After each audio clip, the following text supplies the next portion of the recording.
Council, I have good news. We're going to restart our meeting here momentarily.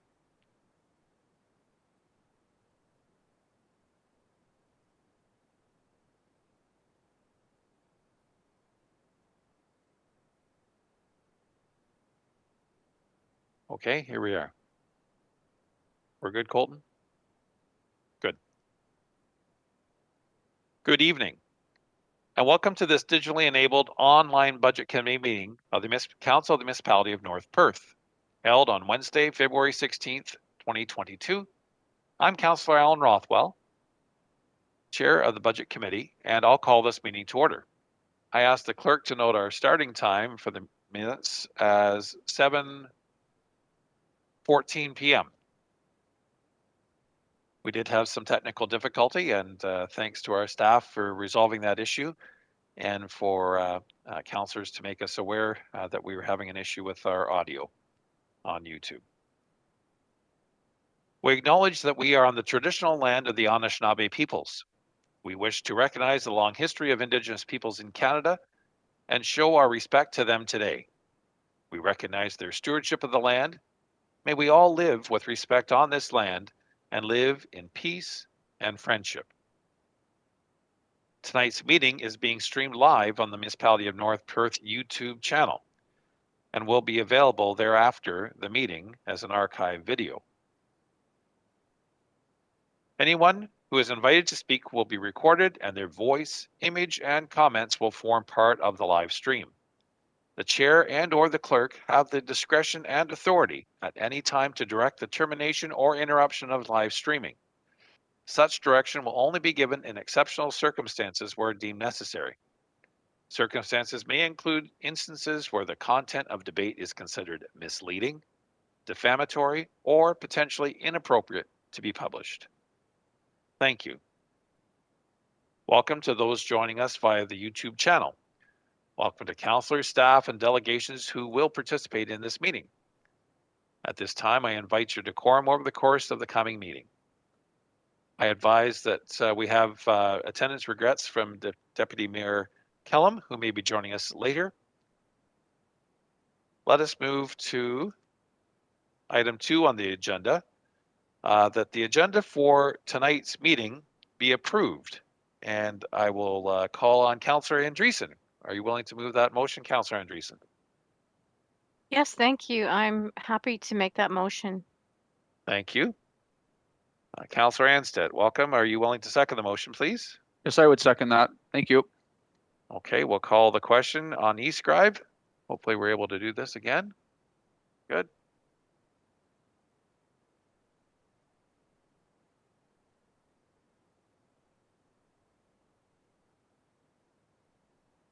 Pardon me. Well, Councillor Andreessen, could you tell us how you vote on this, please? Yes, I'm in favor. Thank you. Thank you very much. I declare that motion carried.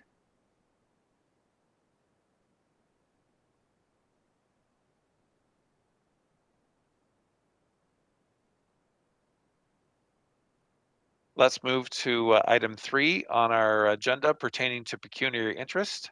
For the benefit of those unfamiliar with our council practices, provincial legislation requires councillors with a potential pecuniary or financial interest in any item on the council table to declare this interest and to remove him or herself from discussions and voting on the item. In accordance with recommended protocol, at this time I invite all councillors with pecuniary interest, including those who have declared in writing, to verbally advise the chair in public session and to submit documentation to this effect in writing to the clerk. Councillors are further reminded that should a potential conflict arise during the meeting, they may so declare and act at any point in the meeting. Councillors, does anyone need to declare a pecuniary interest or general nature thereof? I'm not seeing any. Clerk or deputy clerk, are we seeing? No? All right, thank you very much.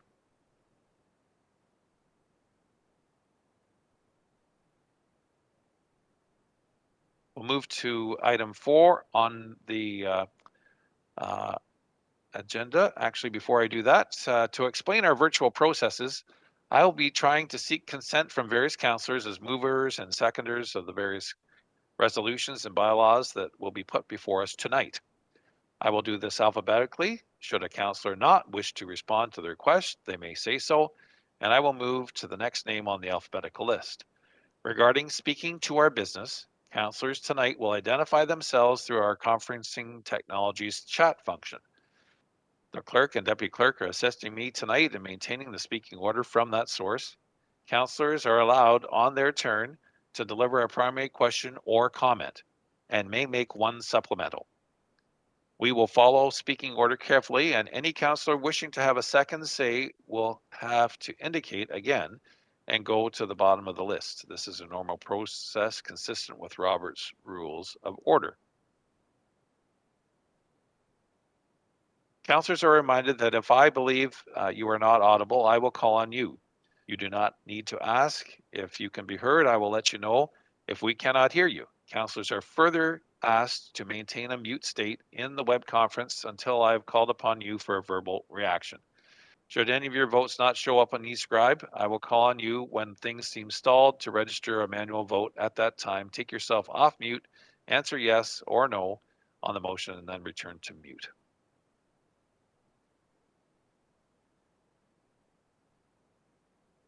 Regarding item 4 on our agenda, I have a motion before me regarding the agenda meeting minutes for our North Perth Council 2022 Budget Committee on January 12th, 2022. May I call on Councillor Behrens? Are you willing to make that motion that the minutes be approved? Yes, I will move that motion. Thank you. Thank you, Councillor. And Councillor Duncan, will you second that motion, please? Yes, I'll second that. Thank you. Any questions or comments about that? See anything in the chat? All right, not seeing any one coming forward. We'll call the question on eScribe for your vote, please.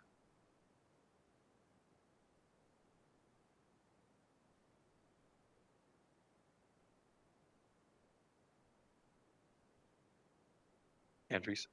Councillor Andreessen, could you please tell us your vote?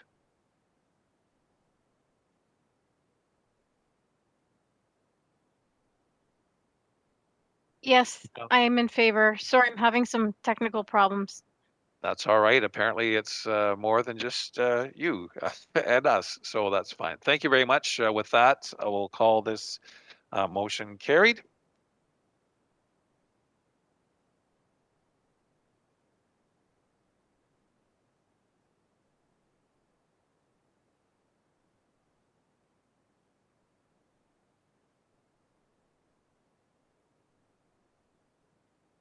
So tonight is our presentations regarding the business plans for the all of our various departments within the municipality.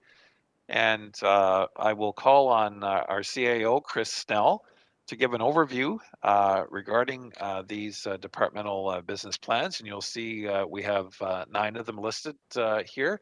And CAO Snell, I would like to turn the floor over to you. And I want to thank staff and yourself for putting these matters before us here this evening. CAO Snell.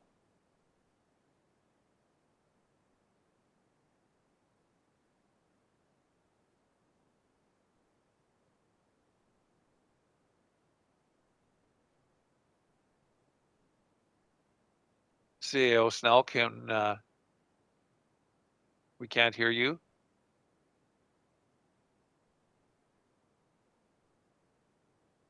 Sorry about that. My microphone was muted. I was off mute on WebEx, but I'm having my own technical difficulties. Thank you, Chair Rothwell, and good evening, Council. So I'd just like to begin by making some overall general comments about the business plans, and then if it's okay with the chair, I'd like each department to make a few comments specifically about their business plan and just basically providing some highlights and just general anomalies or future needs that the staff may see coming in every specific department. I will also do both the administration and clerk's department since this is Lindsay's first week and the business plan was more or less put together by myself. I thought it was only fair that I proceed with making that presentation. So beginning with the overall aspect is our planned hours are about 11,847 hours over staff capacity, which is the equivalent to about 6 full-time staff. That is an improvement from last year's projections. So we are making headway. The staff hours are gross hours and do not include vacation, staff absences, or gaps in staff complement. So when we do have those gaps, that will put us a little further behind in our available capacity. The 2022 business plans do include all the 2021 staff, including contracts, but do not include the future positions as outlined in the organizational review or included in the 2022 budget. So for example, we did not include the already approved manager of strategic objectives. If the budget is approved, those hours will be moved ahead and they will actually help us with that overall capacity issue. So those are generally my overall comments on the business plans, and I could just make a few comments about the administration department, which is fairly straightforward. And again, that does include the CAO, communications, HR, and economic development. Probably the biggest highlights are we are experiencing some capacity issues in all the departments, but they are getting tighter. And certainly right now with economic development, we do not have that second position in place. So that's really all my comments about this administration department. Moving to clerks, of course, the clerks department will be part of the restructuring. So the clerks will eventually transition to the corporate services, and we hope to do that in 2022. And bylaw and building will transition to protective development and protective services. So we will bring that back at a later date for council to see how that will unfold in its new reiteration. And of course, the big change or the big project this year for the clerks department, of course, will be the municipal election. And we will did not see any significant changes in building or bylaw at this point. But certainly once the two departments are created under the new structure, certainly existing staff will have an opportunity to readdress and look at the priorities. So I'm certainly prepared to take any questions council may have about administration or the clerk's department. Thanks, CAO Snell. I see a question from Councillor Andreessen. Go ahead, Councillor Andreessen. Yes, thank you. Through you, Chair Rothwell. There's a lot to digest here, CEO Snell. Lots of work has gone into this. I am just looking at page 8. I'm hoping it's got the corporate structure for your department, for the CAO department, and it's got it as a visual. Again, page 8, if you want to take a look at it. On that page, it just shows the structure of all the reports to you as a CAO. So my question just lies around the crossing guards, because the paragraph underneath does a good job explaining the function of the division and how it's more about corporate leadership, communications, policy development, and economic development. And then there's crossing guards. And I know that, the CAO's job is just so over encompassing. Just wondering if the crossing guards could have a direct report somewhere else in the organization versus to the CAO. Because I can definitely see you've got lots on your plate, and wondering if there's somehow a better fit somewhere else. Thanks. Yes, so crossing guards have been really an evolution with North Perth. They certainly at one time were looked after by the police, and that has changed over the years. And they did transition into the CAO's department, and that will be one division that we will be looking to move with the new structure. Secondary to that, if that's okay, Chair Rothwell. Yeah, Thank you. Go ahead. Go ahead. CEO Snell, can you just, so you're talking about, the next step, of course, in the renewed structure, is that kind of going hand in hand with how this budget would unfold and how additional hiring might occur? Just curious about when you talk about that next step. Thanks. Yes, that's correct. So included in the 2022 budget, if approved, we do have funds available to fill some of the approved organizational structure that was approved by council. Most importantly, at the strategic level, will be the director of corporate services, or director of services, director of services, as well as the manager of strategic projects, as well as completing the transition with development and protective services, as well as the completion of the transition of corporate services. So that is, or a lot of that is included in the 2022 budget. And so 2022 will be a year that we will have about 80% or 85% of the new organizational structure in place. I hope that answers Thank you, your question. CAO Snell. Thank you. Thanks, Councillor Andreessen. We move to Councillor Behrens. You have a question? Go ahead, please. Yes, thank you, Chair Rothwell. The numbering system's a little bit confusing, so I'm going to say that is agenda page 13. I believe the actual document, it is page 11, and it's talking about Economic Development Department, the red fund, and I take it that there's a misprint there. It should be not approved.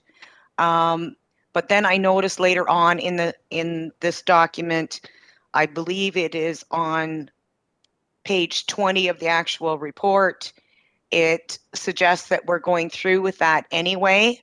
Are we going to be making another application for possibly that amount, or is that just perceived that we're going to do that parquet anyway?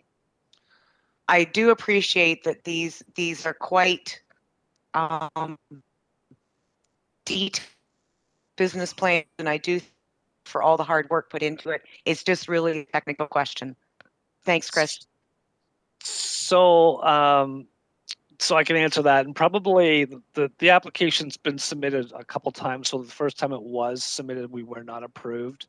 But as you see in the blue underneath on page 5 or 4.11, we did just recently received money from FedDev for that project.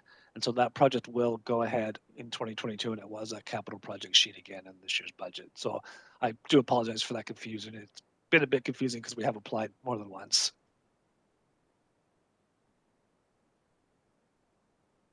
Thank you, CAO Snell and Councillor Behrens. Any other questions from councillors on CAO or Clerk's Department's business plans, please? All right, not seeing anyone come forward. CAO Snell, I'll let you introduce Finance Department business plan, please. So I'll just call on Frances Hale to present the business plan and present any anomalies that she may see in the future Thank you, Chris, Chair Rothwell, members of council. The business plan this evening for Finance Department outlines not only our regular operations, but also incorporates our contribution to the strategic initiatives for within our own department, and also where we are supporting other departments in their endeavors to meet council's view of North Perth. We do have our own specific projects, and council is fully aware of all of them as they have been discussed. I just like to reiterate what they are. We have asset management, GIS, IT corporate upgrades, hardware, IT communications building, which has been put on the back burner for a couple of years in a row. Budgeting software is well on its way. Maintenance management system implementation. Quite exciting to have that be part of our new system, especially in consideration of the budgeting software.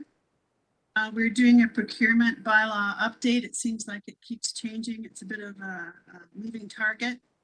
And accounts payable paperless project. We received modernization grant funding for this project.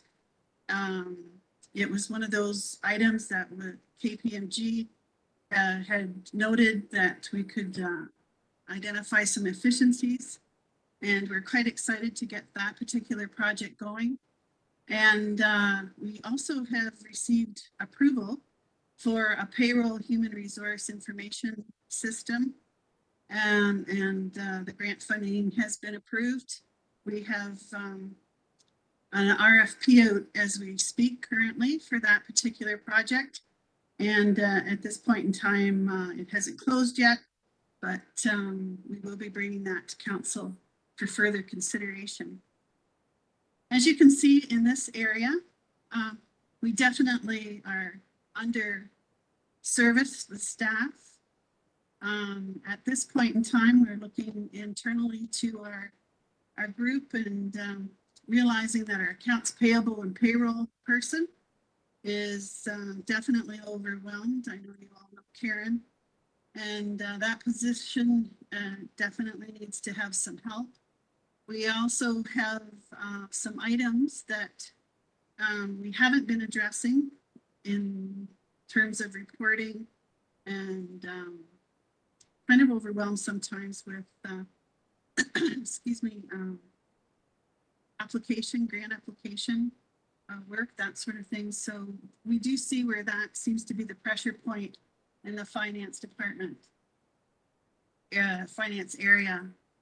Now, under information technologies, with council's assistance and the work that was done in 2021, we do find that our staff complement is working very well. Of course, IT is involved in not only their own infrastructure work, but also assisting with strategic objectives of a lot of different areas. And they definitely, I feel, are in a good position currently. And we're looking forward, all staff are quite excited about moving forward with the work and the workload that we have on the slate for 2022.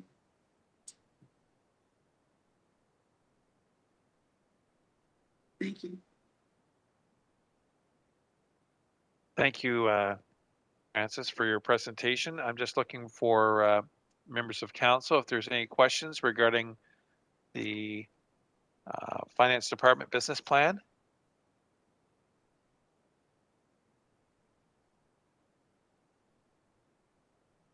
Just one point, and I know this has been a lot of work and effort, Fran, for you and your staff, and Becky Belfour in particular, but the work on the new financial package in terms of the chart of accounts and so on, I understand that's going very well, and hopefully we'll see some significant progress on that. So would you like to just comment on that, please, Fran? Yes, the project's going very well. It certainly has had a few blips. Our consultants that we're working with. They've had some changeover, and it has turned out to be a more monumental, so to speak, than we had anticipated. But the group is working with us very well. Becky's put a lot of hours into it, and we're just working now with our auditor before we do the conversion to the new accounts to make sure that the mapping from the old to the new is pristine. And it's going to have a ripple effect. Becky has been working with each department and has had training, and actually the departments have done an excellent job. They're coding it both the old way and the new way right now. So it helps with that level of understanding of moving from one to the other, and certainly will help solidify the new structure that we have by also putting the dollars to that new structure in a way that staff and council and the public can all understand it. Thank you very much, Fran, for that update, and thanks to you and your staff for working on that project. We look forward to its successful completion and implementation, and whatever ripples come, they'll come, and hopefully we'll get into that streamlined affair, having one chart of set of accounts as opposed to the two that we're having at the moment. So thank you very much. I'm not seeing any other members of council with questions, so thank you, Fran, for your presentation. We'll move on to item 6.1.4, and I'm going to presume Lyndon Couch, our manager, will come through on the Public Works Department. Welcome, Lyndon. Thank you, Councillor Rothwell and Budget Chair and members of Council. Just to do a quick overview of the plan, everything is outlined in a slightly new organizational chart there, where cemetery has moved across to the Facilities Department, and the GIS technician is now part of the Public Works Department. There are some references below in the next 2 pages that still do say the cemetery outlines and responsibilities. Those are transferred over into facilities, and I'll let Jeff talk about those, but I'll make sure those are removed in the final version of these. As we move forward, it's much like the other departments, and you'll hear this again, that we've got an outline of the established projects that we're working on in the department. Again, roads, drainage, GIS function, and then also the development review process, especially with subdivisions.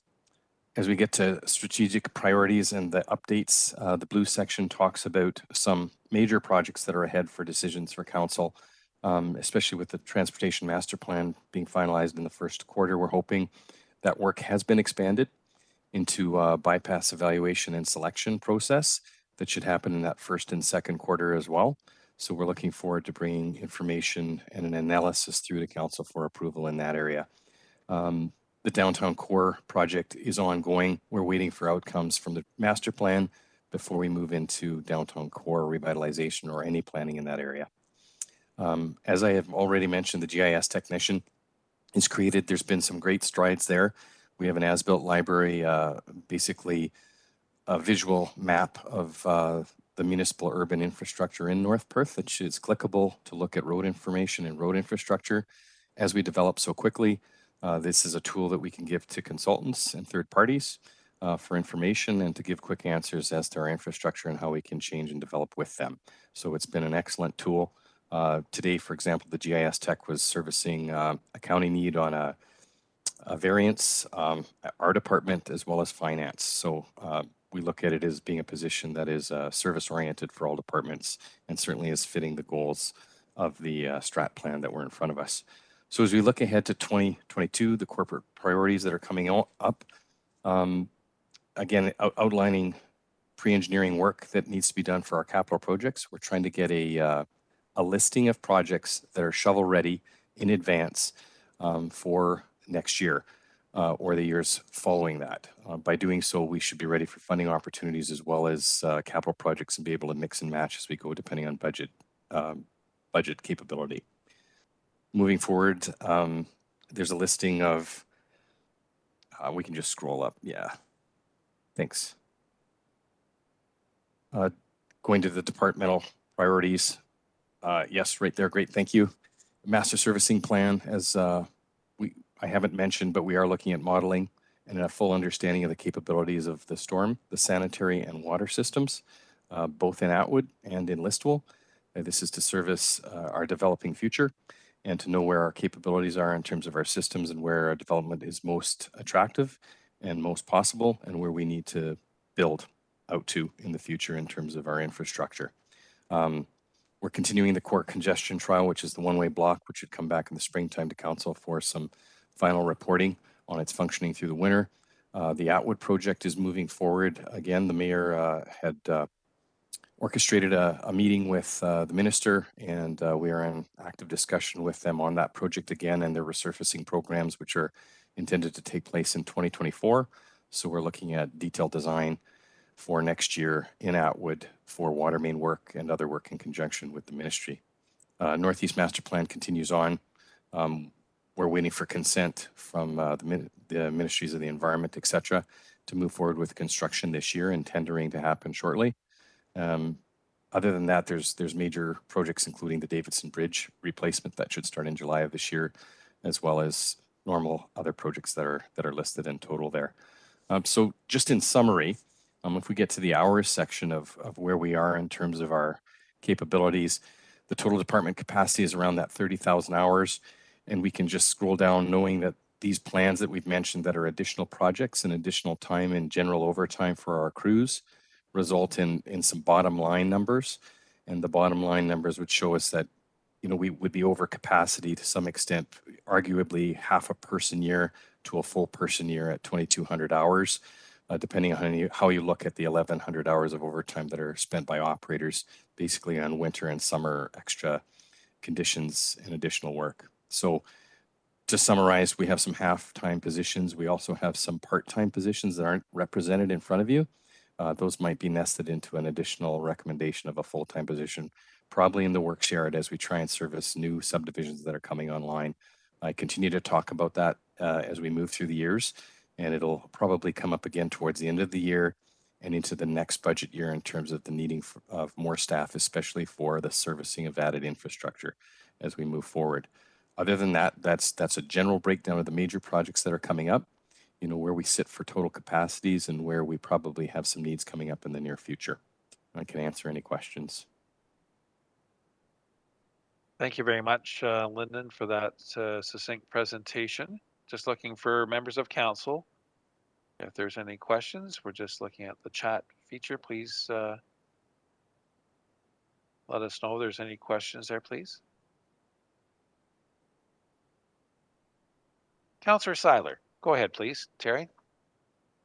Thank you, Chair Rothwell. Linda, just have you heard any more about the roundabout out here at 87?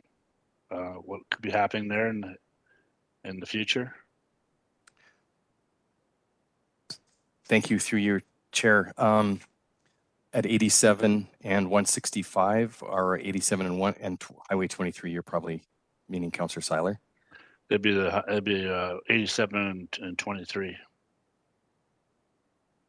The meeting that I had mentioned that was participated with the CAO and the mayor outlined that the ministry is looking over the next years at the design and possibilities of roundabouts and corridor improvements, both at the intersection at 87 and 88, not knowing whether they would come up with a roundabout or signals, but they they simply mentioned that it's on their planning, and that they do understand that there's needed changes there.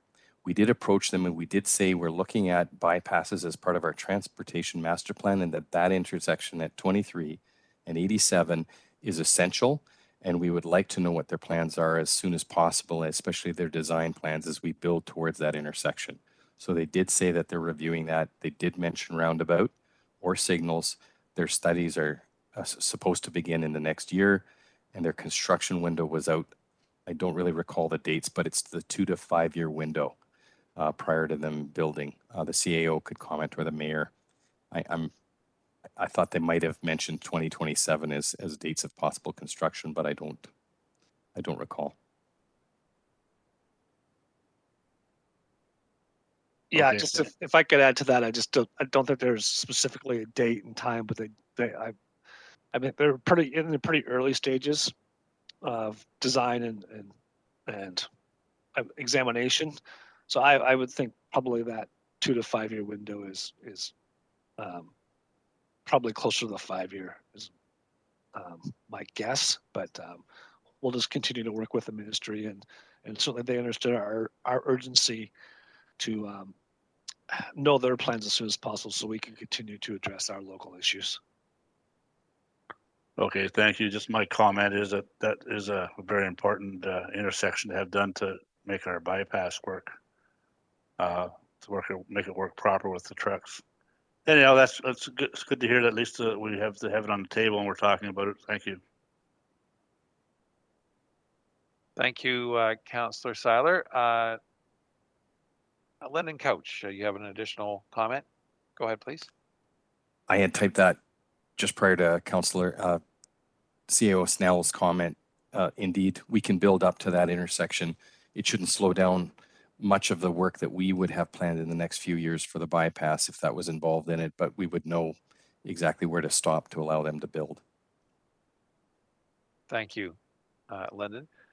Just while we wait, if there's any other questions, one question I have for you, Lyndon, is the timing of when you'll have a presentation, perhaps with a consultant, regarding the Master Transportation Plan to Council. Thank you. The project lead from the consulting firm has moved to another opportunity, and I learned of that 3 weeks ago. There's another lead that I was just recently introduced to, and they are taking that over, and they've also combined the bypass selection along with the master plan necessarily because it has to be part of the same EA process, which is publicly engaging, and it needs to do that. So it might be extended, as I said, through the next quarter. Short answer is I've asked for a new timeline, and I'm hoping it's in that window of March to April that we're finalizing the TMP, but also initiating the bypass component of it and completing that by mid-year. That's just my guess. March to June for the TMP, and then the actual selection of the bypass. Thank you very much, Lyndon. I'm sure most members of council, perhaps all, would be hopeful that it's that March as opposed to later, but we can certainly hope and look forward to seeing and hearing the presentation. Thank you very much. Any other councillors? I'm not seeing anything. Thanks very much, Lyndon, for your presentation. We're going to move on to item 6.1.5. Environmental Services Department and Manager Mark Hackett. Welcome, Mark. If you want to lead us through the business plan, please. Sure. Thank you, Chair Rothwell and council members. Right now, we are currently short one staff position out at the wastewater treatment plant, and that equals 2,080 hours on an annual basis.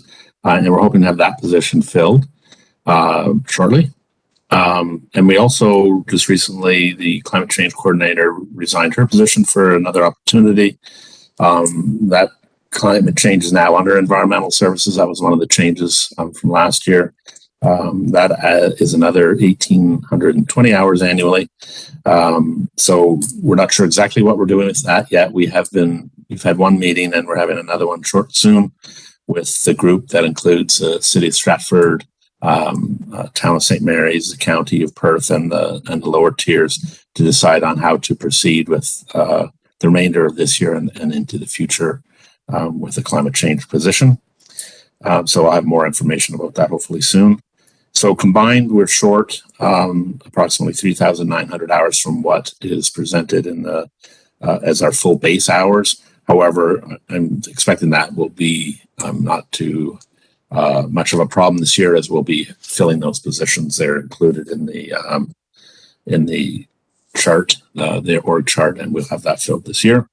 Looking at some of the projects that we have going on, some of the things that we have for a year two focus was the beginning the implementation of the community-wide greenhouse gas emission reduction plan. So again, we're a bit stalled on that right now. It's been presented to all the councils and we'll be working through hopefully getting that, starting to get the plan implemented in the near future once we have someone on board. The other thing that we're also working on this year as a focus is promoting the recycling businesses and also reviewing some of the effects of the changes to the various recycling programs that we've had over the last few years, being the hazardous waste program, batteries, tires, and then there's the upcoming changes to the Blue Box program coming up soon in the next year. I believe it's in 2023. When we look at the strategic project hours, that added up to 315 hours, and we had our departmental projects, the capital projects that are planned for this year. It'll be a busy year, so that was another 536 hours. So when we add that all together with a full staff, we're short about 1,006 hours, which is considered would be about a half a person. So I think we're actually in pretty good shape. We've made some gains over that over the last year as well, with the council approved addition of a position there. So that's basically it for me. I could take any questions if there's any. Thank you very much, Mark, for your presentation. Certainly 2023 is going to be a significant change in terms of the recycling as producer responsibility moves forward within our area. So that's certainly acting on behalf of North Perth as representative of the Blue Water Recycling Association. We're certainly paying close attention to that aspect here as well. Any other members of council have questions for Mark Hackett on the Environmental Services Department? If not, thank you very much, Mark, for your presentation. Council will move to section 6.1.6, our Programs Department business plan, and I'll call on Amy Gangle. Amy, welcome. Thank you, Budget Chair Rothwell and members council. As everyone's aware, the Recreation Department transitioned into programs and facilities. So I will be speaking on behalf of the plan for programs.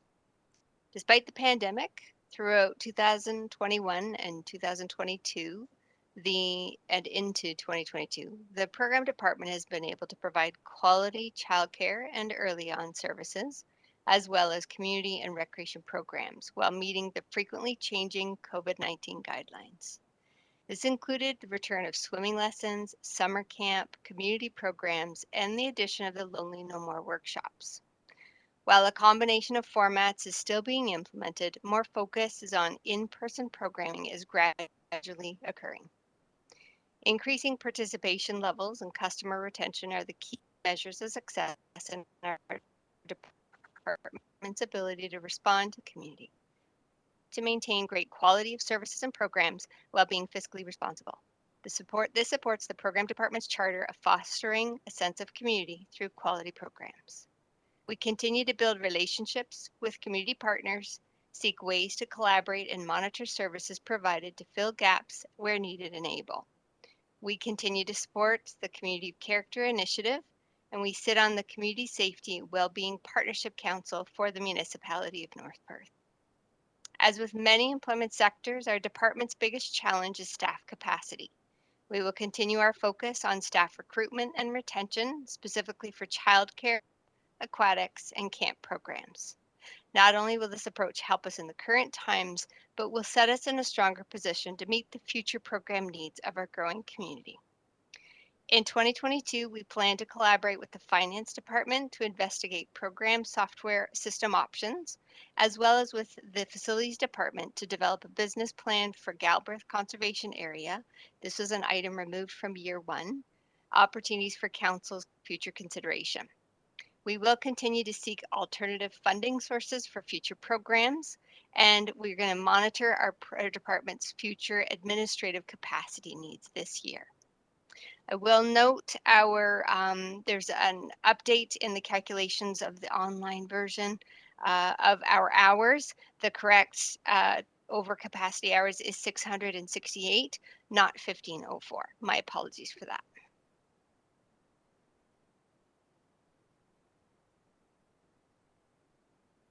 Any questions? I'm happy to answer. Thank you very much, Amy, for your presentation. We certainly know the daycares in particular were crucial for our frontline workers and other workers that were deemed essential. And we thank you and your staff for that, as well as certainly our recreation staff that were able to provide some of the important quality programming that's recreation for our community. So thank you very much. I'm not any members of council, any questions or comments here?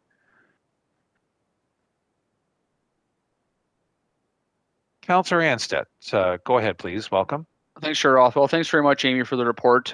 Just wanted to pick up, I know you talked about the constant recruitment for daycare and childcare staff. Obviously, that's very important and they're very difficult to come by. I'm just wondering if you could maybe share a little bit on if you've had any discussions with HR about plans for recruitment, anything that you're kind of trying that's out of the box. Thank you. Thank you. Through you, Chair. Yes, we've continually, I'd say on a weekly basis, we communicate regularly with our human resources, brainstorming ideas and opportunities. We have been able to, we've communicated regularly with our schools, so high school and college, and they're now able to offer a co-op program. So we've found some additional programs there that we can tap into. And so we are working with them on areas to be able to bring in some co-op students with the idea of having future sustainability for them. We've also been communicating with the City of Stratford, and we found out some additional granting opportunities for any individuals wanting to be an ECE.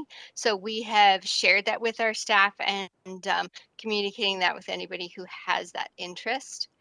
We've changed our advertisement last year a little bit. Focus, rather than just asking for ECEs, is sharing the environment that our programs have. Individuals that care about children, that want to be part of our fun team, that have an opportunity to educate our individuals.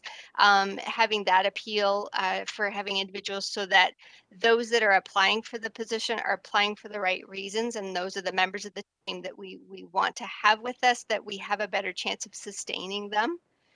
Me in the manager of programs role, I have been spending more time with staff, and I have additional plans this year to actually speak with our staff individually to get a better idea of their goals and accomplishments. Not only do we need to focus on recruiting our staff, but we also want to make sure we're supporting and retaining our staff. That's just as important. So I'm spending some time with doing that. Those are some highlights. We have some additional ideas that we are marinating right now to see if there's some feasibility and possibility, and HR is helping us with those, and we're hoping that those avenues will also assist us.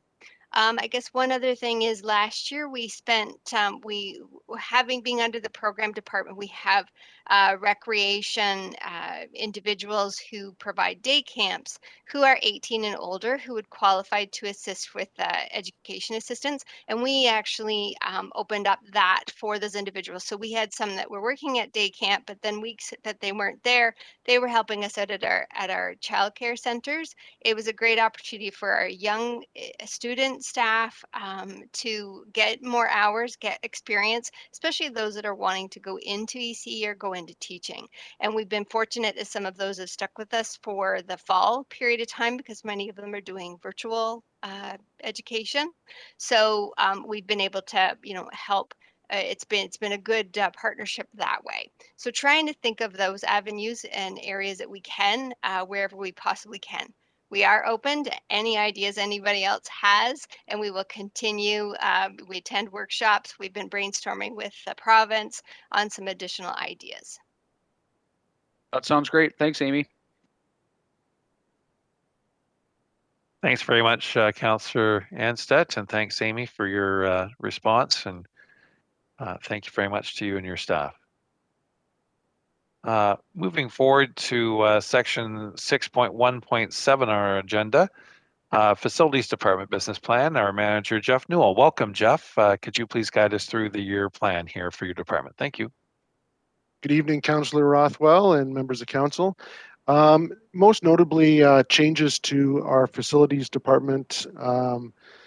business plan, Amy had mentioned that we've divided the facilities and the programming into two different areas, which used to be the Rec and Parks Department. You'll see the department structure, which was worked on in the fall and then began implementation in mid-January. So we're just in the process of working through the changes with the new structure that we've got. What we have done is we've had two facility supervisors.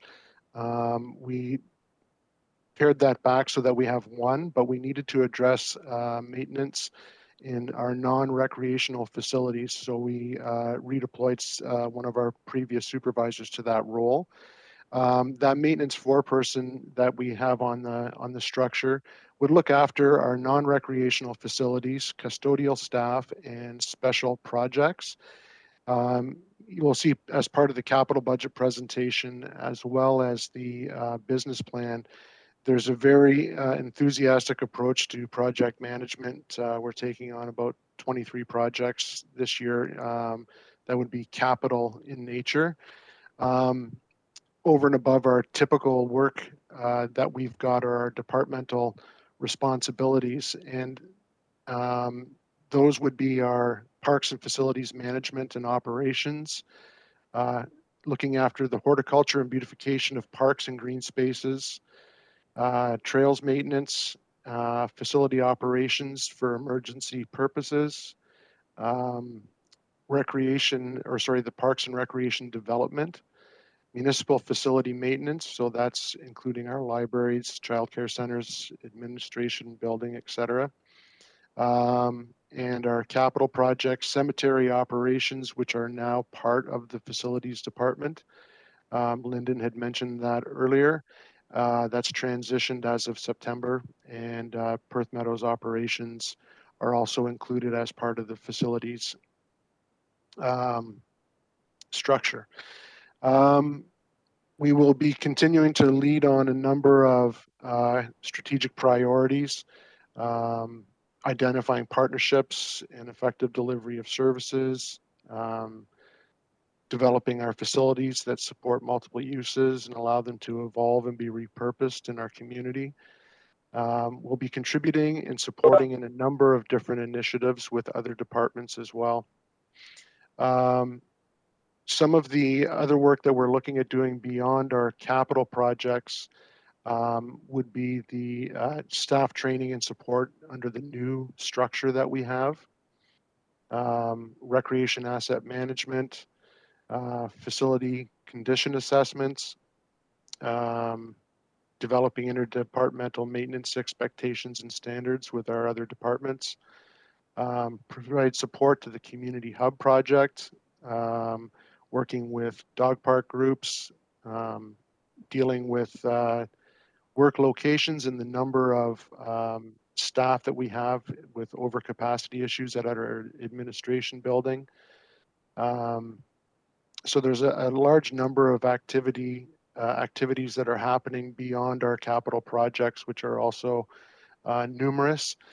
That being said, we plan that with our new structure, we will be able to address the number of projects that we've got. We will be able to provide a high level of service to our other departments, and it will be taking us in the direction of needing an additional staff person or two to deal with the non-hands-on work that some of our acting supervisors will be focusing on. So that will create a need for some more type boots on the ground type positions within our operation in order to meet all our objectives.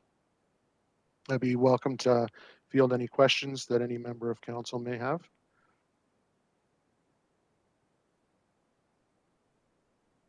Thank you, Jeff. Yes, we have a question from Councillor Andreessen. Go ahead, Leanne. Thank you, through you, Chair Rothwell. I'm on the department structure diagram, and so in the agenda package, I think it's 116. And I'm just looking at the structure diagram, and underneath the cemetery supervisor, shows the facility staff and then part-time and seasonal staff. Is that correct? Because I'm just confused by that. If you can, because to me, that looks like it should be over underneath the facility booking coordinator. So I'm just confused by that. Yep. If I can explain that, it's cemetery facility staff is maybe what it should have been labeled. So there's also a component of that. We have our supervisor and then one worker, and then seasonal worker on top of that. So yes, it just needed to be renamed facility cemetery person. Thank you. That provides better clarification, because if it said cemetery staff, which would make sense, it just falls better into that structure. Thank you. I appreciate the clarification. No problem. Thank you, Councillor Andreessen. And perhaps, as I understand, perhaps we'll see a revision to the business plan to show that so that it's clear. Thanks very much, Jeff, if you're willing to do that. Yep. Any other questions, Council? I'm not seeing any here. I'm not seeing our clerk or deputy clerk noting that I've missed anyone. So without further ado, we'll go to item 6.1.8, our fire department business plan. I'll call on Fire Chief Jenny Pape. Welcome, Jenny. Thank you, Chair Rothwell. Good evening, members of council. Just to highlight a few points in the department plan this evening. Recently, the municipality of North Perth entered into a shared services agreement with the township of Mapleton for the services of a fire prevention officer. And currently, the fire prevention officer is attending in North Perth 2 days per week. And she is helping us with fire safety plan reviews, performing fire safety inspections, and helping us to roll out some public education initiatives due to COVID. Those are still virtual. Some of those services are being recouped. The costs are being recouped through fees for service. And some of the work that we are likely to have her undertake is also related to the community risk assessment that's required by legislation. That's new legislation. We're still in the process of assessing if 2 days per week is sufficient to perform those duties. She's only been with us since January the 10th, so we're still in the early days to know if that's going to be sufficient. So I may need to come back to council at a later time to determine if that we need to increase those hours. A few things to highlight under our departmental priorities. There's a number of items that require housekeeping, just some outdated policies and mapping, things like that. And so they are going to take some time and effort on our department's part to get those things brought back up to speed, including a reorganization plan.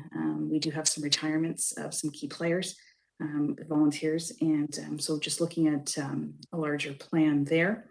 As well, just to highlight the community risk assessment, there is a significant amount of time that will be required to do the work to get that done.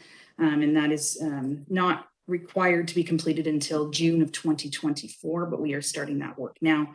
And as Lyndon commented with the GIS technician, she's been a great addition and she's helping us out on some mapping in that regard. Also, the enhanced social media presence. Recently, we launched a Facebook page. It's not something that we have been accustomed to in the past, but it's something we're working towards. And that does take some effort to get that page up and going. Something I do want to highlight is that on-call hours have been excluded from the calculation. So the overcapacity hours, we have not included my on-call or Assistant Chief McEwen's on-call hours there, as well as we did change the firefighter hours. We removed that on-call piece as well. In the firefighting world, it's difficult. Those hours can be so variable. So we used for emergency response the 2021 actual hours. Open to any questions or comments. Thank you, Chief Pape. Looking to council if there's any questions regarding our fire department business plan.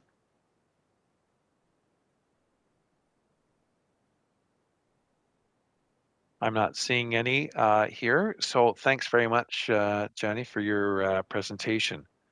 Welcome. Council, we're going to move to the last business plan, item 6.1.9, and that's our library department business plan. And I'll call on Ellen Whalen, our interim CEO. Welcome, Ellen. I believe I saw your name here. Welcome, Ellen. Yeah. Thank you, Chair Rothwell, and thank you, members of council. So I have just a brief presentation for you today. Our business plan has not changed too much from 2021. COVID has hit us pretty hard in terms of our services and being open and closed. So we're really trying to get back to that place again as we were in 2019. This plan reflects how the library supports the municipal plans, but it's important to note that the library, in the sphere of the library board governance, we do have our own plans there as well. The biggest changes here is that our focus is continuing to be the community hub project, but our financial commitment has been complete as of the very end of 2021, although we're still a major player in continuing that work with United Way. And you'll see too, one of the capital projects that kept getting carried over in regards to the library masonry work has been transferred to facilities. So the library is not carrying any forward any capital projects at this time, as we focus on the community, supporting the community and the communications to the community and those partnerships to try to get programming back up and getting those services to our public. But that's all I have tonight.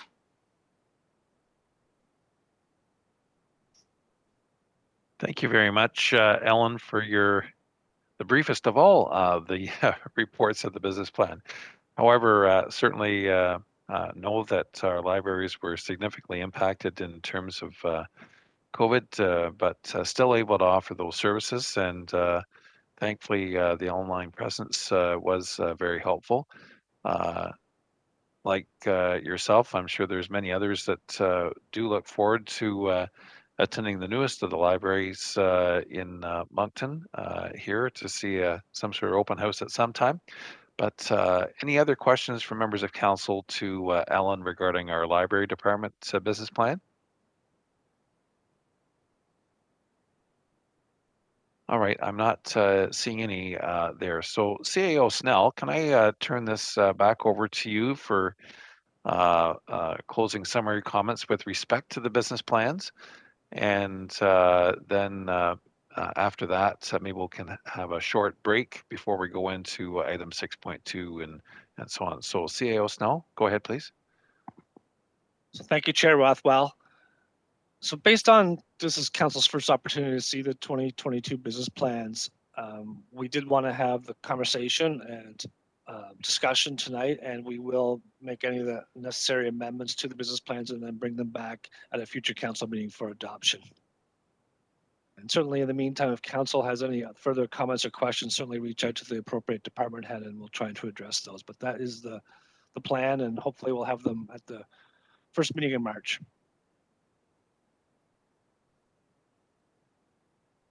Thank you very much, CAO Snell, for the projected timeline and calendaring that to move forward. I want to take this opportunity to thank you, of course, to look over all the business plans, but certainly all the work and effort of our managers and frontline staff to put these business plans together.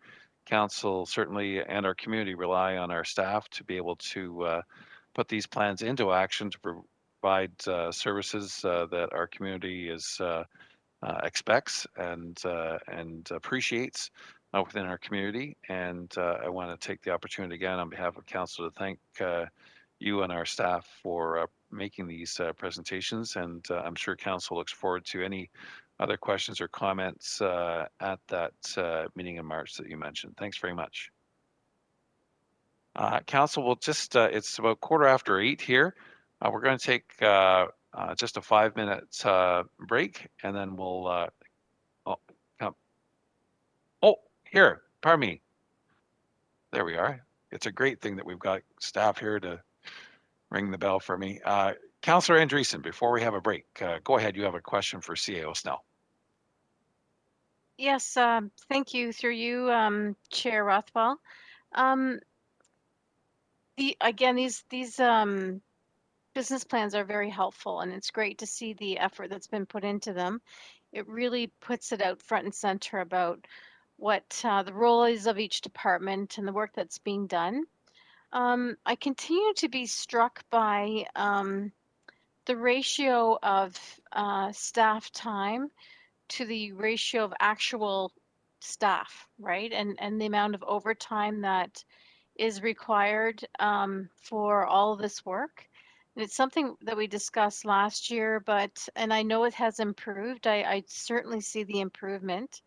But I'm continually, I'm, I'm struck by the amount of work and overtime work that's required. So um, I'm not sure if there's going to be any next steps or any further conversations about that, because I think it's fairly significant and it seems to be crossing in all the departments. So we talked about, we're going to be further reviewing this at another meeting, but perhaps CO Snell, is that something that will be reviewed at that next meeting or something that is part of the discussion tonight? Thank you. Go ahead, CEO Snell. So it's a difficult question to answer entirely in 2022. However, we are addressing some of it with some of the new positions in the 2022 budget. We're also addressing hopefully some of it through improvements and efficiencies with some of the new software, and Treasurer Hale talked about some of those new opportunities with software, as mentioned by some of the other department heads. But ultimately, we are trying to balance sort of fiscal responsibility with the needs. But as we know, the census data was released last week, and we still are experiencing growth. And with that growth looking like it's not going to slow down, we are certainly always up against it as far as some of the amount of projects that we have on the go.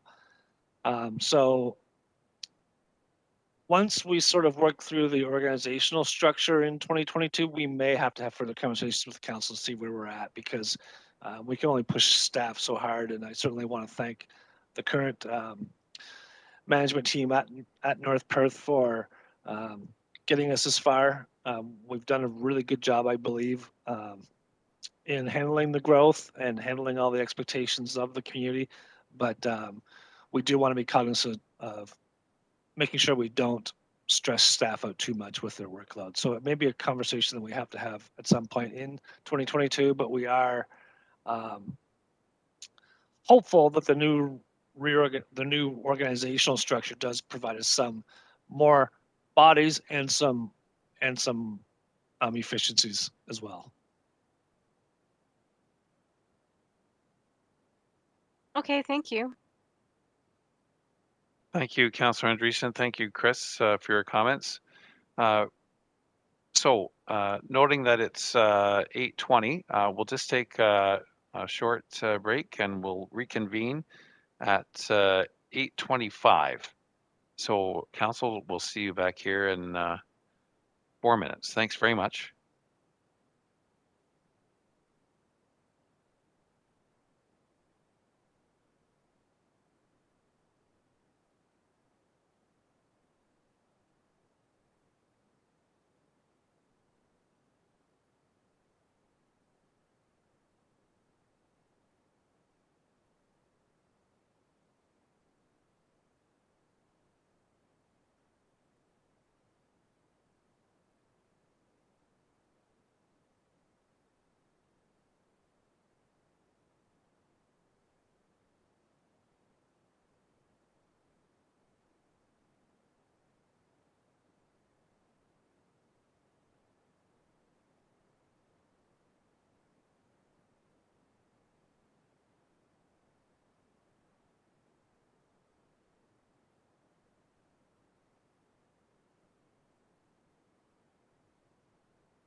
Council, we will, or Budget Committee, I should say, will reconvene. I just want to confirm that we have everyone back. I hope we do.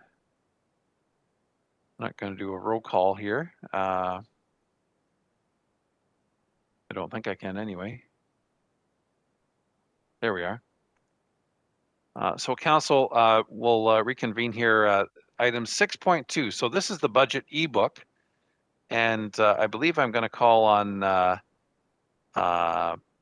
Becky Belfour to lead us through this, and Fran. I'm not sure which is going to take the lead. I've certainly had conversations with both of them, and I want to acknowledge also our Vice Chair Andreessen on the budget here, the work that we've done to work along with staff to put things here forward. So hopefully, members of council, you've got your flip book available on a different screen so we can move forward. So I believe Becky or Fran, do you want to lead us through the overall, and then we'll then flow into the capital budget and then the operating. So Fran or Becky, who's our lead on this one?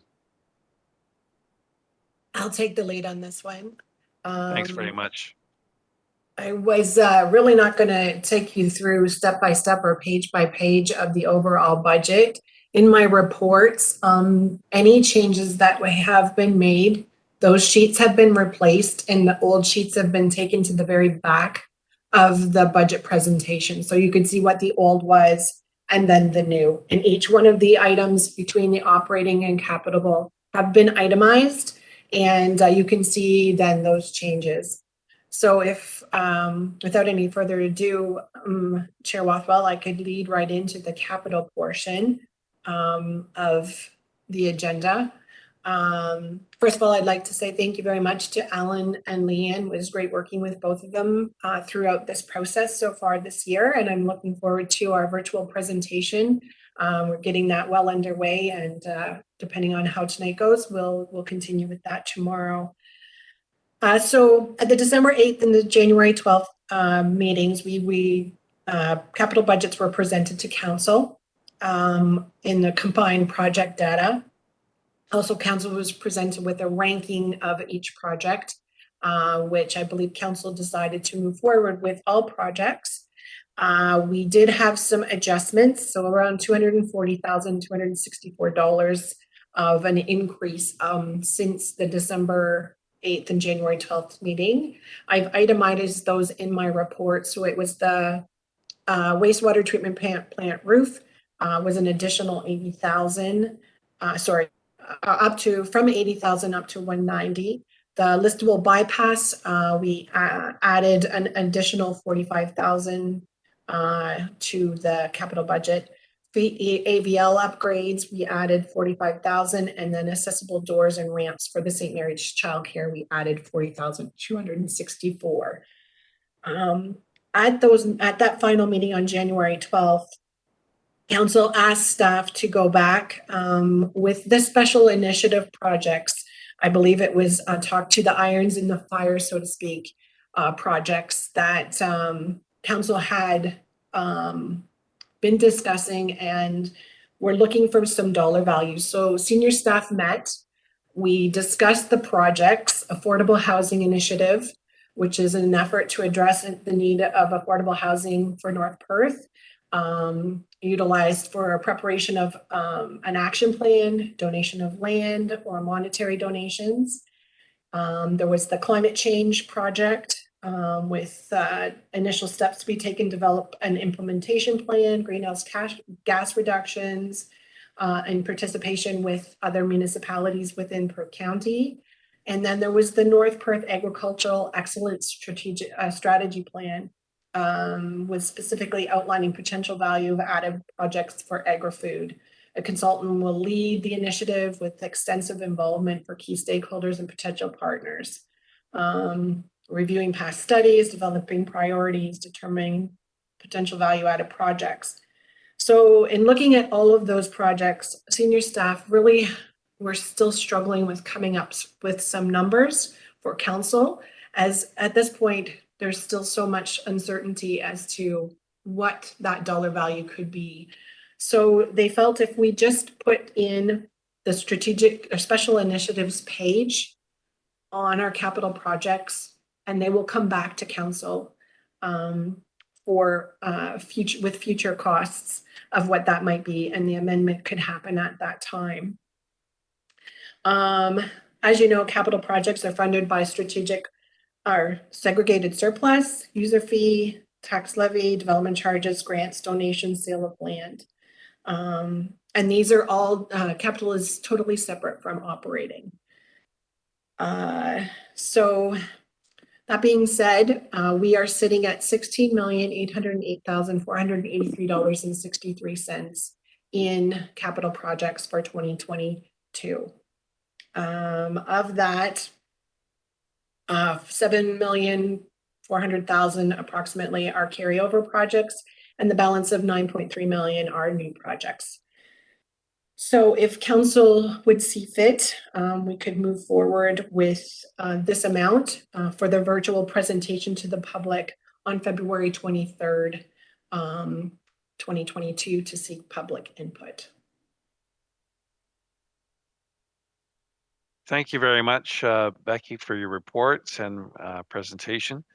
And I have a motion before me, Council, that the Council of the Municipality of North Perth support that the 2022 capital budget totaling $16,808,463.63 be virtually presented to the public by the Budget Committee Chair and Vice Chair on February 23rd, 2022 to seek public input. Can I call on Councillor Johnston for to move that? Yes, I would move that. Thank you, Councillor Johnston. Mayor Kasenberg, will you second the motion, please? Yes, I second that. Thank you very much. I'm just looking for any comments or questions from council. Just use the chat function. If there's any questions, discussion points that you'd like to have regarding, again, this is the capital budget for 2022. Last call. Seeing none, we'll call for the vote, please, on eScribe.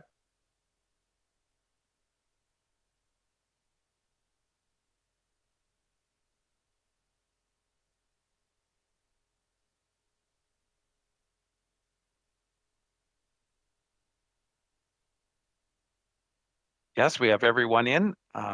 So we'll call that motion carried. So that resolution is carried. Thank you very much, Council. We're going to move forward to item 6.4. Again, I'm going to call on Becky Belfour. This is the 2022 operating budget report. So again, this is item 6.4, and you'll see that report right after that last one. So this is page 156 on our agenda. Go ahead, Becky, please. Once again, those changes that you see within my report have all been updated in the Flipbooks version, and the previous pages have been taken to the very back of the Flipbooks version for your review at a later date if you so choose. Note that the Maitland Valley and Grand River Conservation Authorities, we have not received their final reports, and they will be added to the Flipbooks once we receive that information. I just wanted to address, I reviewed the council visioning meeting and all of the different aspects of the visioning meeting that council had made recommendation to, and I felt that senior staff did a really good job of trying to address a major portion of those visioning suggestions in one regard or another. Some of them are out of the hands of us, the community hub, that sort of thing, but the transportation master plan, I think, will address a significant amount of some of the concerns with regard to traffic. With our new GIS technician and working with different staff, the asset management and the road reports, the road construction, I think they've got a good handle on where we need to move forward with capital projects. ensuring that our operations, our day-to-day operations are met, and that is all addressed in the operating budget. So I think that, like I said, senior staff did a good job of trying to ensure that those visioning requests were looked after, as well as I reviewed the survey that the public had done. And in going through that, there was some mentioning of, making sure that we have quarterly reports on our budget page, which we are going to do for 2022. They will be posted. Any changes that we do make to the budget, we will post on the budget section of the website. And there were some other comments with regard to what we present in the budget, but we are already doing that. We do break out the departments and the costing for the various departments in our overall budget presentation to council when it's finally approved. So I think we're trying to do as much as we can to get it out to the public. Certainly, if there's any more feedback of other ways we can do that, we will as we move forward. So those are some of the changes that you will see in 2022 on our budget page. We have, like I said, started the virtual presentation for the 23rd, and we're trying to keep it at a lower level, just to keep it at a minimum, so that not at a minimum, but an easy way for people to understand kind of like the budget process, how we go about it. So lots of pictures and diagrams with good verbiage to go along with that. That being said, some of the adjustments that we have made for the operating budget since the November 24th meeting, the Moncton Fire Station WSIB, snow removal for sidewalks was at 37,000. We reduced it back to 5. Depreciation on the Dodge Caravan and transfer to reserves, it was just a bit of an adjustment there into the 2 different accounts. Salaries and wages, water, sewer management, we had an adjustment there. Internal transfers, water, sewer, sale of bin fee revenue, and the salaries and wages for landfill, user fee, Alma landfill scrap metal, and tipping fees. Transfer from reserves for the policing. That was a project, Chris, sorry, escapes me right at the moment.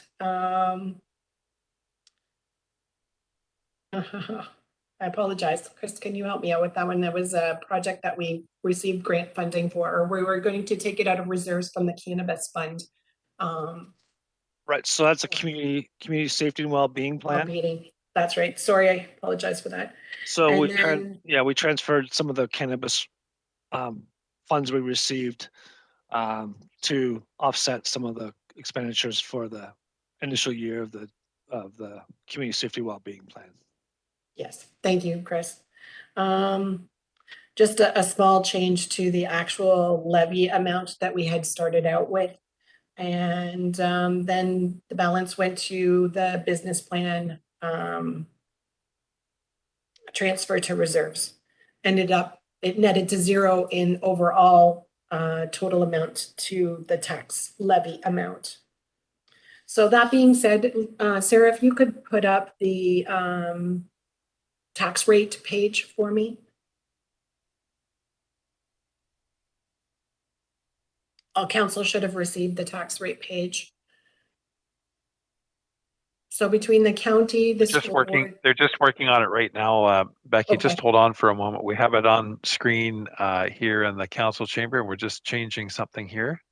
Oh, there we go. Okay. It's not Thank you, very ladies. big, but note that the tax rate levy is at a 6% increase on the levy, but overall the percentage of change is 5.8. The residential tax rate is a 2.3 increase overall to residents on the residential rate. So if someone from last year's tax bill to this year's tax bill will see a 2.3% increase, that difference is 3.5 from 5.8 to 2.3 is 3.5, which is made up through growth.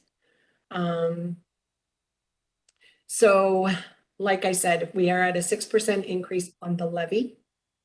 Is the way it stands right now, but a 5.8% increase overall.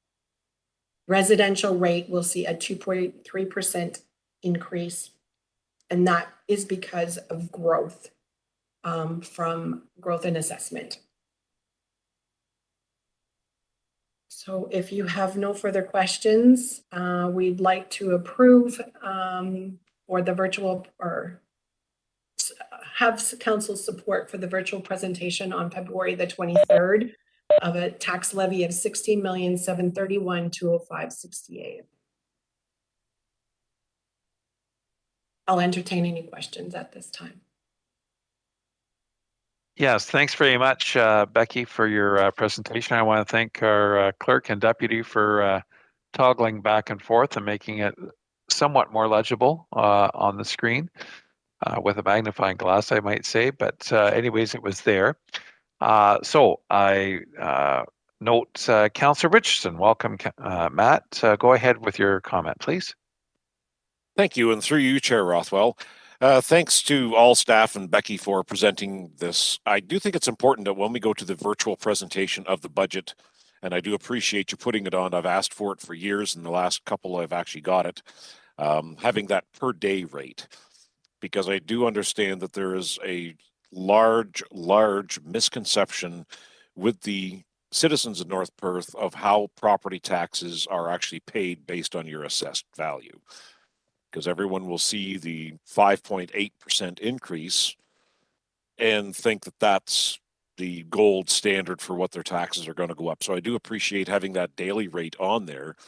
So I would like to suggest, or at least somewhat recommend, that we have an opportunity here to explain how the property taxes are actually paid and how the budget has come forward, because people will understand that okay, a single family residential home increase is going to be 2.3%, not the 5.8 when you factor any, because that just sounds like, or the 6%, this sounds like such a big number. It's a lot different from breaking it down, and I'm not saying people can't understand it, but when you say it's 20 cents a day, people can say, oh, that's due to growth. That's a number that they can certainly understand, that when they realize that how the property tax system works in the province of Ontario. I think it's very prudent to explain the justification and how the tax rolls actually get paid out at the individual level. So, but thanks to everyone for their work. I think you did a very good job, and we're still being very prudent for this year. So thank you. Thank you, Councillor Richardson. Becky, did you want to add any comments to the comment that Councillor Richardson had? Go ahead, please. As part of the virtual presentation, we do have pages with that breakdown. So it will have the assessment, the breakdown of tax, the breakdown of the stormwater levy if they're in the stormwater catchment area, and then a breakdown per day. And that will be explained by Chair Rothwell or Co-Chair Andreessen as well at that time. We'll have it nicely mapped out for them to be able to see. We will also do it as a farm and farm residential property as well. Great. Thank you so much. I do appreciate that. Thank you. And again, for council, this will be our second time ever going to sort of a virtual presentation of our budget. And our hope is that we'll be as good, or hopefully even better than we were last time under the direction of Budget Chair Johnson. And we do, in conversation with staff, we do believe that we were able to have many people tune in to that video YouTube to explain or to be explained the process that we have. And I want to thank staff again to help us with the script to be able to answer those points that Councillor Richardson had brought forward, as well as other comments. And again, it's understood, it has to be understood for our members of the public that this information is available on our website throughout the year, the majority of the materials, and then this new information for the scheduled date of February the 23rd will be available for this budget for 2022 that we're presenting for public input and review. So any other councillors with a comment or question before we move forward with the motion? Last call. Seeing none. Council, I have a motion before me that the Council of the Municipality of North Perth supports the 2022 tax levy in the amount of $16,731,205.68 to be virtually presented to the public by the Budget Chair and Vice Chair on or before February 23rd, 2022, seeking public input. May I call on, is Deputy Mayor Kellum, have you joined our meeting? Yes, I am online, and yes, I will make, great. good to see everyone. Yes, I will make that motion. Thank you, Chair Rothwell. Good, thank you very much. And may I have Councillor Richardson, would you be willing to second that motion, please? I'd be happy to second that. Thank you so much. Great. Any discussion on the motion on the floor?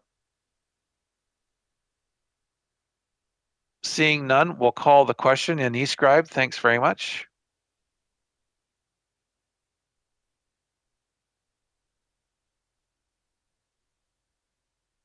Votes in progress.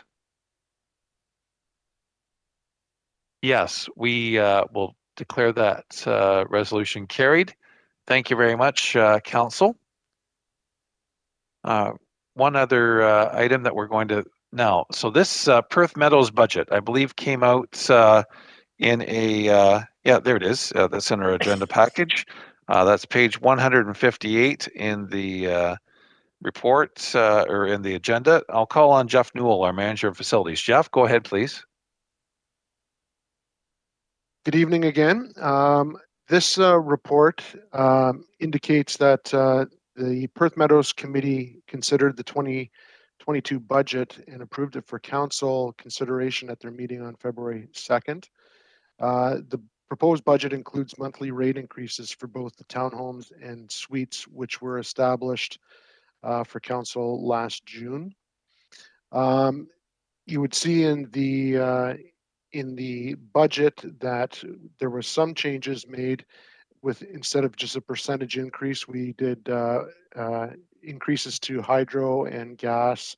And with the aging that's happening of the facility, we bumped up our expenses for maintenance.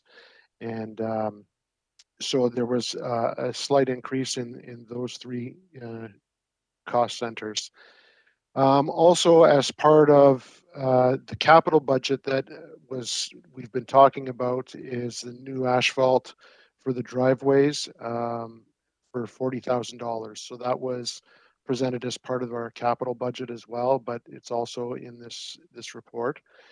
The Perth Meadows campus style development is fully self-funding within the budget, and we anticipate a transfer from prior year surplus from reserves. There's also a report that was a previous report that explained the history of Perth Meadows and how we got to where we are now. As an update to this report, the Perth Meadows operation is currently fully occupied, the suites and townhomes, and are self-funding at this point. We do have a waiting list as well for units in the suites, so we're in a good position that way. There's two recommendations there for you. One is to approve the 2022 Perth Adult Life Care Residence operating budget for Perth Meadows, and the other one is to approve the capital budget expense of $40,000 for the replacement of the townhouse unit driveways to be funded from Perth Meadows reserves, as recommended by the committee. So those are the two recommendations.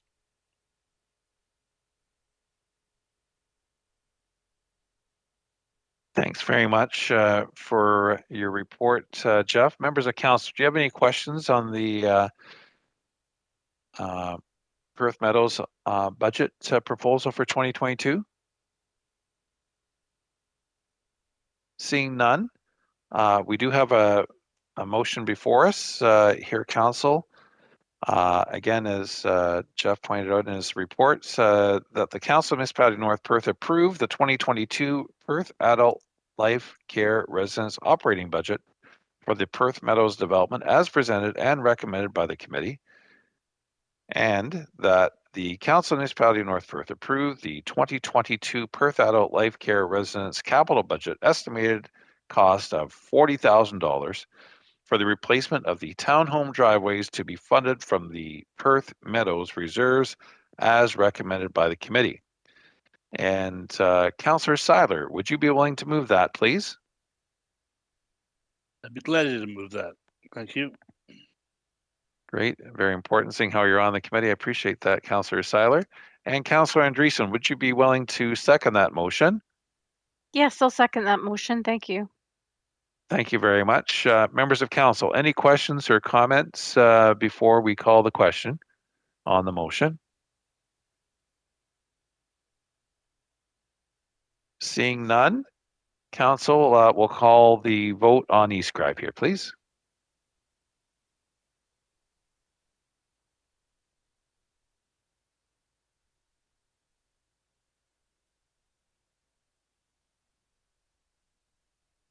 I declare that motion carried. Thank you very much, council.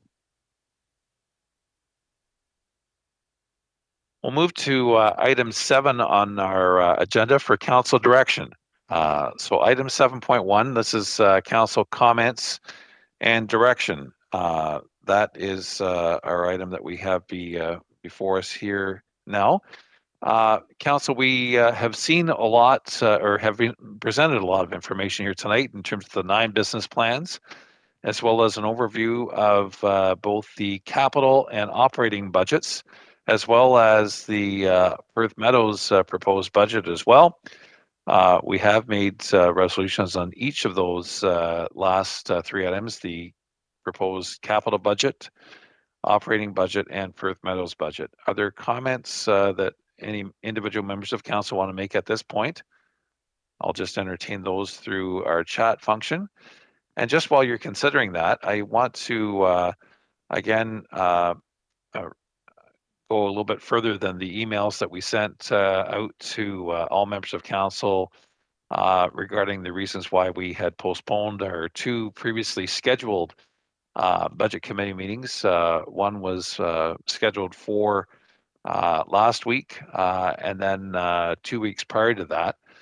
We felt it was important that council see the business plans that staff were able to come forward and present here this evening before we actually had the budget for deliberation and consideration. So we felt that was very important that certainly our CAO had the time to review all those 9 plans before we had them considered. I know it was a relatively short time turnaround for the review, but as CAO Snell mentioned, we'll be looking at a more fulsome, possibly more fulsome discussion at our meeting in March. So, and secondly, going back to the very first meeting that we postponed, is that at that point we did not have confirmed numbers from the county with respect to their proposed budget or the school board. So the good thing was, as a result of that,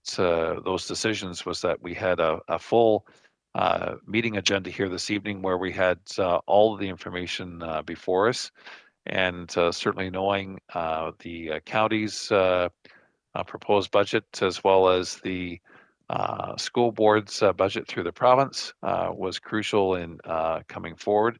And lastly, of course, the proportion of assessed growth that we've had, and what that means for us in terms of the proposed increase in the levy that we're looking at, and the rates that are crucial issues here that we look at. So I know with my interlude, I still don't see any additional comments from council. So I'm taking council, we will be looking at the Vice Chair and myself, working with staff to put together that YouTube presentation for our council, or for our public, pardon me, and perhaps council if you want to look at the presentation as well. For February the 23rd, I believe is our date that we're looking at.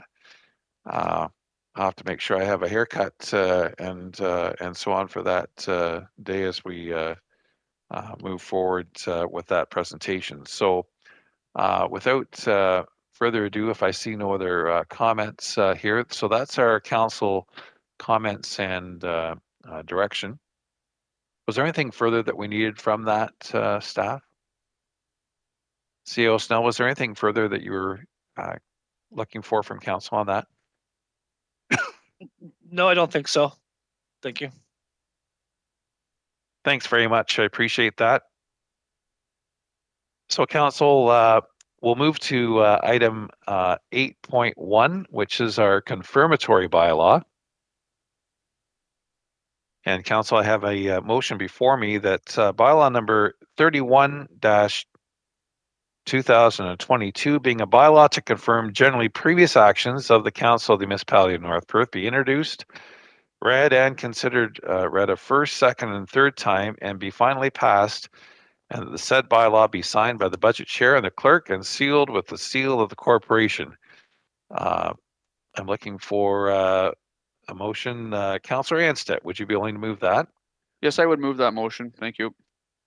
Thank you. And Councillor Behrens, will you second that motion? Yes, I will. Thank you.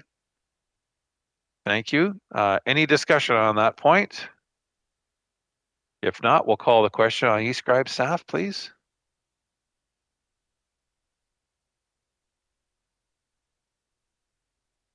Wow, this is embarrassing. My eScribe didn't come up here with that. I'm in favor.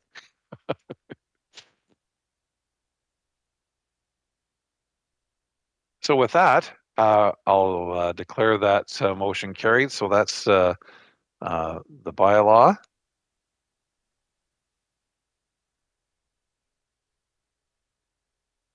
Confirmatory bylaw. Just one moment here, staff and council.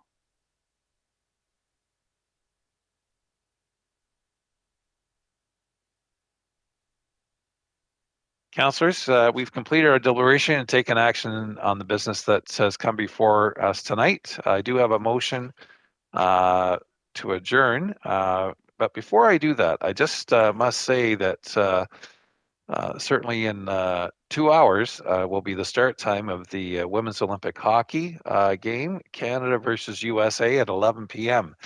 Of course, if you can stay up that late to cheer on our hockey players, then fantastic. If not, please say a prayer and give our ladies that boost, hopefully to get the gold. So without further ado, we do have a motion before us that the budget meeting adjourns at 8:58 p.m. To meet again for general council business on Monday, February 28th, 2022. Councillor Duncan, would you make that motion? Yes, I'll make that motion. Thank you, Councillor Duncan. And Councillor Johnston, seconder? Yes, I would second that. Let's have that vote, please. I got a feeling I'm going to have, oh, there it is.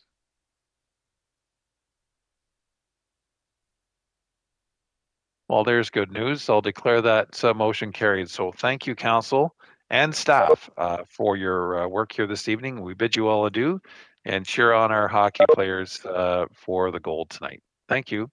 Good night, everyone.